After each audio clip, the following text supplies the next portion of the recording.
दोस्तों आप सभी का स्वागत है, खैर मकदम है, वेलकम है DI ऑनलाइन सॉल्यूशन चैनल पे। तो आज हम लेकर आए हैं आप लोगों के सामने एक ऐसा टॉपिक जो एग्ज़ाम के लिए बड़ा महत्वपूर्ण और अहम होता है, और उस टॉपिक का नाम है भारत की तट रेखा, जिसे हम इंग्लिश में बोलते हैं कोस्ट लाइन ऑफ इंडिया।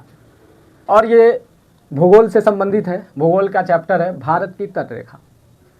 तो इसमें हम लोग देखेंगे राज्य, फिर हम देखेंगे लंबाई, ये राज्य है, फिर लंबाई, और फिर केंद्र शासित प्रदेश, फिर उसकी लंबाई, और फिर तटों की सूची देखेंगे, और थोड़ी बहुत मैप के बारे में जानेंगे। आप देख रहे होंगे स्क्रीन पे मैप भी आपको नज़र आ रहा होगा। तो आइए वन बाय वन करके हम समझते हैं, बिना डिले किए हुए, बगैर ताख़ीर के।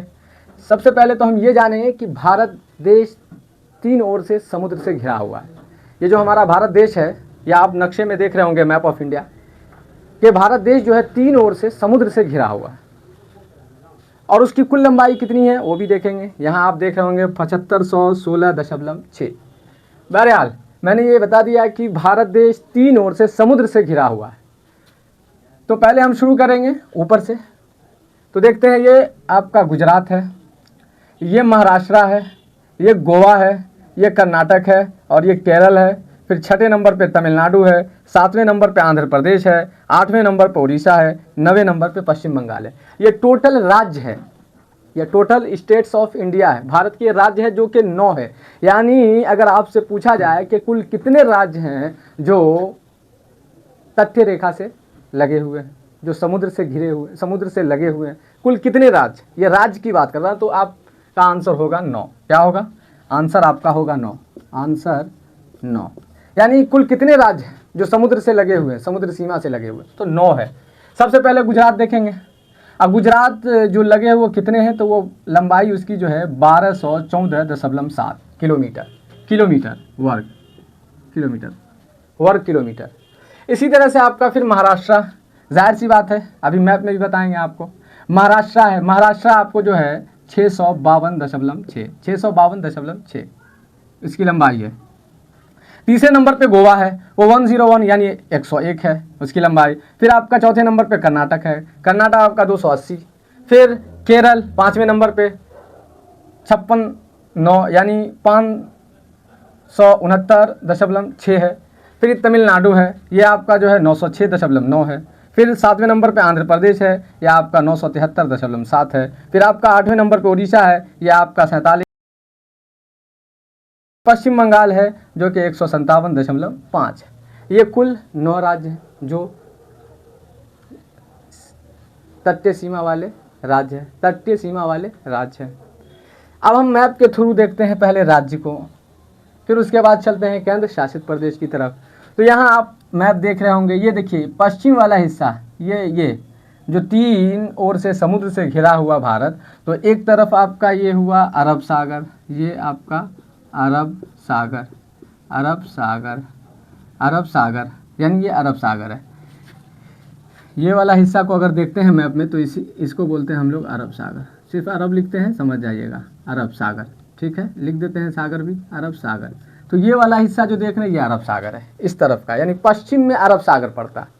अगर हम मैप को देखते हैं, हमने बताया इससे पहले भी वाले वीडियो में कि जब भी हमको मैप को जानना हो और उसे सही तरीके से दिशा मालूम करना हो, तो दिशा के लिए सबसे बेहतरीन जो ट्रिक है वो यही है कि आप इस तरह से खींच लें, लकीर बना लें, और दिशा दर्शाने के लिए सबसे पहले हमने कहा कि ऊपर में नॉर्थ लिख ले, नीचे में आपका क्या होगा, साउथ होगा। हमेशा नॉर्थ का अपोजिट साउथ होता है। जब नॉर्थ ऊपर होगा तो नीचे साउथ होगा। फिर इसी तरह से जब इधर वेस्ट होगा तो इधर ईस्ट होगा। तो मैप को इसी तरह से आंकते हैं। तो ये वाला हिस्सा जो देख रहे हैं आप, भारत का नक्शा आपको दिख रहा होगा, ये वाला हिस्सा जो है, ये ऊपर वाला हिस्सा, तो ये नॉर्थ होगा, जाहिर सी बात है ये नॉर्थ होगा, यहाँ एन लिख देते हैं। और ये इधर वाला हिस्सा क्या होगा, ईस्ट होगा, क्योंकि इधर हमने ईस्ट दिया तो यहाँ हम ई लिख लेते हैं। फिर इधर वाला हिस्सा क्या होगा, तो डब्ल्यू है। W4 क्या होता है, वेस्ट होता है। वेस्ट के लिए हम W का चिन्ह दे देते, लीजिए W। तो ऊपर वाला नॉर्थ हो गया, इधर आपका ईस्ट हो गया, इधर वेस्ट हो गया। तो नीचे वाला क्या जगह ना है, नहीं होने की वजह से हम इसको साउथ, यहाँ हमने बताया था साउथ, ये वाला नीचे वाला साउथ, तो साउथ हो गया। तो गोया क्या, अगर जब भी हमको दिशा मालूम करना हो किसी भी जगह का, कहीं का भी, तो पहले ऊपर की तरफ नॉर्थ होगा, नीचे साउथ होगा, और दाएं में हमेशा क्या होगा, जब अगर हम दाएं करते हैं, इस तरफ से हम घूम जाते हैं, तो दाएं में हमारा क्या ईस्ट है, इधर बाएं में वेस्ट है, तो दायां ईस्ट होगा, बायां आपका वेस्ट होगा।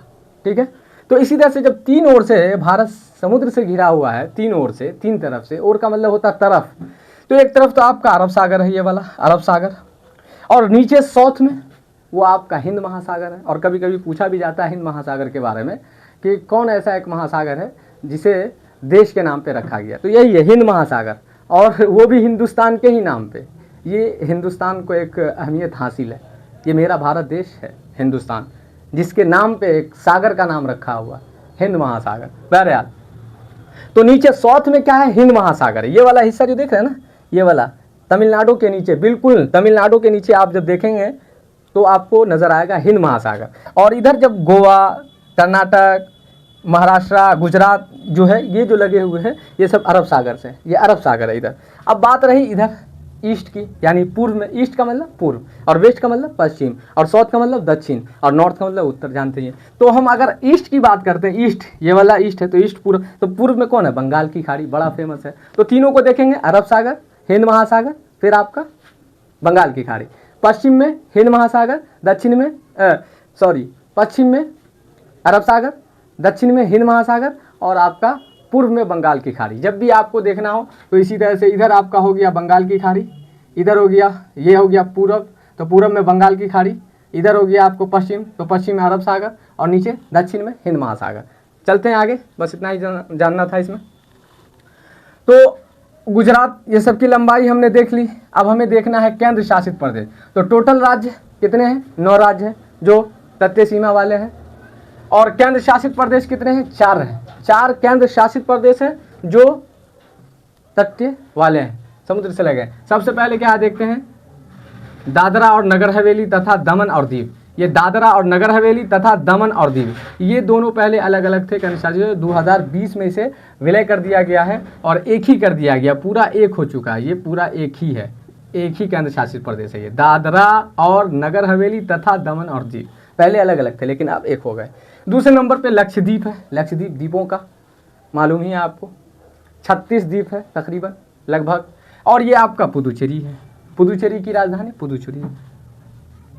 इसी तरह से अंडमान और निकोबार है, ये भी आपके केंद्र शासित प्रदेश है जो कि लगे होते हैं समुद्र से।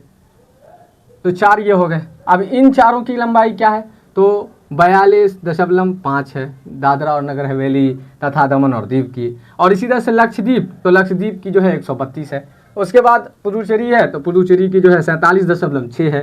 फिर आपका चौथे नंबर पे अंडमान और निकोबार है, तो ये आपका 1962 है। सबसे ज़्यादा केंद्र शासित प्रदेश में अगर देखा जाए तो ये 1962 है, यही सबसे ज़्यादा है केंद्र शासित प्रदेश में। और राज्य की जहाँ तक बात है तो उसमें कौन सा है, तो उसमें सबसे ज़्यादा आपका पहला ये गुजरात है, क्योंकि जानते ही हैं बहुत कई बार पूछा गया है एग्ज़ाम में, और हर एग्ज़ाम में लगभग जो एग्ज़ाम कराए जाते हैं तकरीबन ऑलमोस्ट पूछे जाते हैं, ये पूछा जाता है कि कौन ऐसा राज्य है जो सबसे ज़्यादा ही अपना बॉर्डर जो है तट से शेयर करता है, यानी सीमा वाले जो होते समुद्री सीमा वाले सबसे ज़्यादा कौन सा है, तो आपका गुजरात है।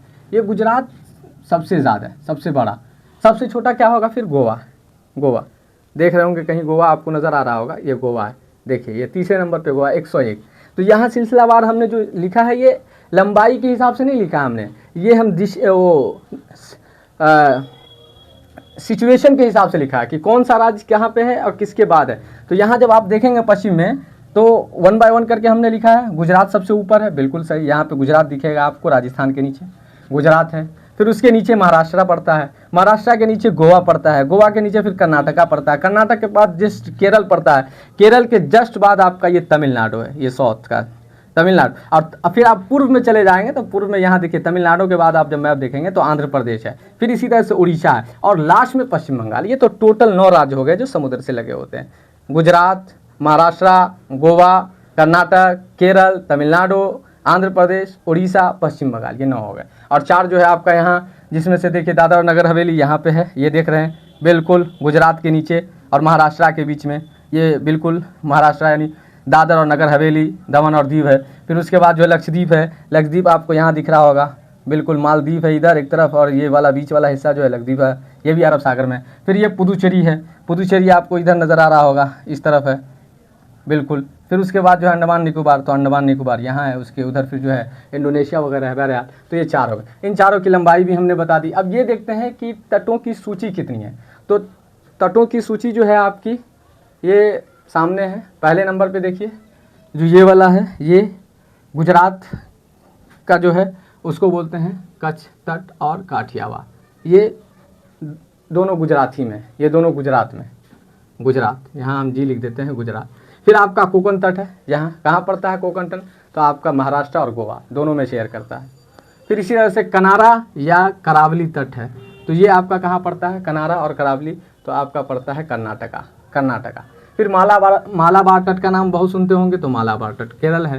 फिर उत्कल तट है, उत्कल जो है उड़ीसा का पुराना नाम भी है, और उत्कल आपने सुना होगा राष्ट्रीय गान में भी आता है उत्कल बंगा। तो उत्कल उड़ीसा का पुराना नाम है, और उड़ीसा का जो तट है उसको उत्कल तट भी कहा जाता है। इसी तरह से आंध्र तट है जो आंध्र प्रदेश, और फिर उसके बाद कोरोमंडल तट, तो ये तमिलनाडु और आंध्र प्रदेश दोनों का है। और कुल लंबाई जो है मेरे दोस्तों वो है 7516.6। ये आपका ये आपकी कुल लंबाई रही। तो दोस्तों हम यही उम्मीद करेंगे आप लोगों से कि आप लोग मेरी वीडियो को खूब से खूब देखें और शेयर करें और सब्सक्राइब करें, और इससे